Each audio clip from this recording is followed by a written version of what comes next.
My first idea of Christianity kind of came from my parents, in particular my mother. Growing up in a Haitian household, we were Catholic. So that's the closest I got to Christianity.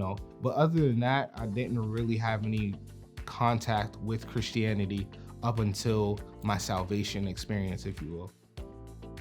Hey, my name is Kevin Destin. I am a pastor here at Northeast Christian Church, and I've been attending for about 2.5 years.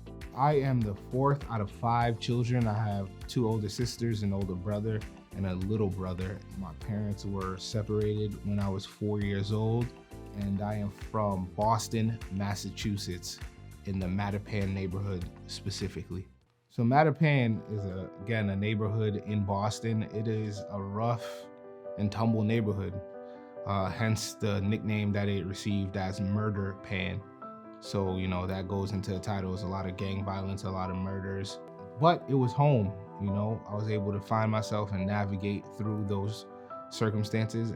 So when I was about 13 years old, I met my friend Lindsay Johnson, and she was the first person I knew that was a avid Christian or a practicing Christian.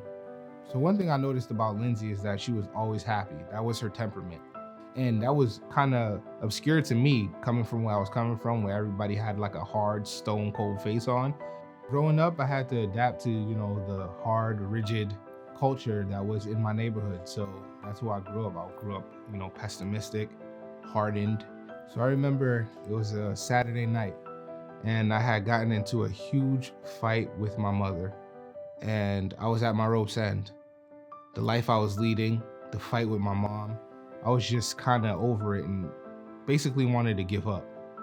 But lo and behold, whenever I needed to vent or needed to get something off my chest, I'd call Lindsay because she'd always give me the best advice. As I was talking to her, I just kept being reminded of the many times she had invited me to church and I declined her. So I told her, you know what, Lindsay? You know how you've been inviting me to church all the time? Why not? I'll go this time. So as I walked into church, I was just not with it at first. Had my hat real low, and I thought everybody was weird. They were singing these songs about Jesus, and I was just like, I've never been exposed to this. My pastor at the time, Pastor Jonathan Nieves, began to speak, and he was telling a story about Neo in the Matrix.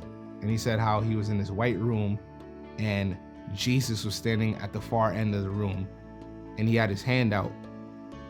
And you start to walk toward it, but whatever vice you're going through in life knocks you off course. And before you know it, you're overwhelmed by all your vices in life to the point that you can't get through the crowd anymore. And it's at that time that Jesus stops standing at the edge of the room and he starts to sift through the crowd.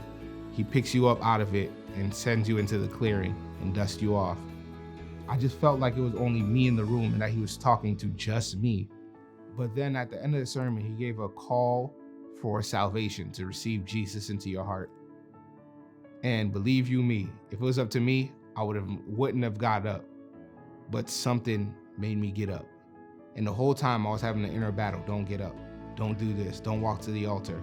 But every time I would tell myself to not do something, I would do it. And I remember just getting to the altar and just collapsing and falling to my knees and crying. At that time, I believe that Jesus was imparting his love to me. He was telling me that he loved me, that he was real, and that he had my best interests at heart. And I gave it all to him right there at that altar. The only way that I could describe my feeling after was light as a feather. The things that were weighing me down, i.e. gang violence or family troubles, they just didn't feel as heavy anymore.